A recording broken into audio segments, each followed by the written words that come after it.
Hello friends, তো সবাই কেমন আছো? সো ফ্রেন্ডস, আজ নিয়ে চলে এসেছি ফুলকপির পকোড়া।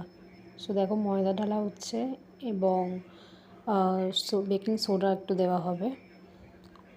দেখতে পাচ্ছ, বেকিং সোডা সামান্য অল্প দেবে।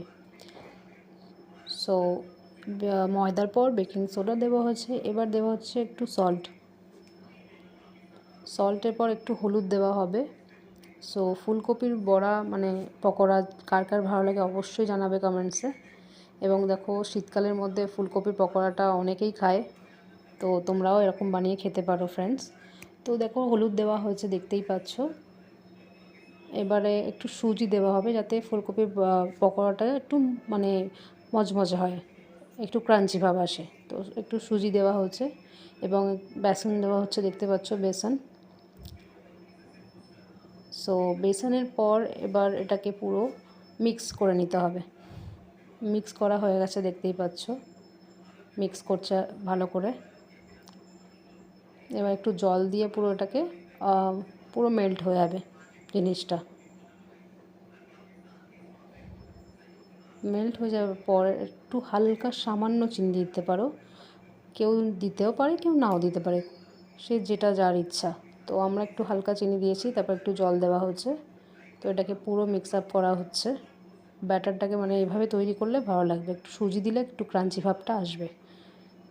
তো ফ্রেন্ডস দেখো, এবার গ্যাসটা অন করা হবে বিকজ পকোড়ার যে এটা তোমার ব্যাটারটা রেডি। সো এবার আমরা পকোড়াটা শুরু করে দেব। লোহার কড়াইতে ভাজার মানে ট্রাই করবে, বিকজ লোহার কড়াইতে ভাজলে মানে ভালো হয়। আর এমনি কড়াইতে কিছু যদি ফ্রাই করো তো মানে কড়াইতে লেগে লেগে যায়। তো দেখো, ফুলকপি বড়া একদম স্টার্ট হয়ে গেছে, পকোড়া কি বড়া যাই বলো। তো দেখো, আমি একটু লঙ্কা দেওয়া হয়েছিল ব্যাটারটার মধ্যে, সেই লঙ্কাটা দেখানো হলো না। সো লঙ্কাটা দিয়ে দিয়েছিলাম। এবার কেউ যদি লঙ্কা খেতে চায় তো খাবে, কেউ যদি না তো না। তো দেখো, এটা হয়ে এসেছে ফুলকপির পকোড়াটা। তো বন্ধুরা, তোমরা হয়তো শুধু ভাবছো যে ফুলকপি সারা রান্নায় খালি ফুলকপি। অ্যাকচুয়ালি শীতের মধ্যে ফুলকপিটা খেতে আমার খুব দারুণ লাগে। সো বেশিরভাগ রেসিপি ফুলকপিরই আছে। দেখো, একদম রেডি টু ইট। তো দেখতে কত সুন্দর লাগছে, তোমরা এইভাবে ফ্রেন্ডসরা বানিয়ে নিতে পারো।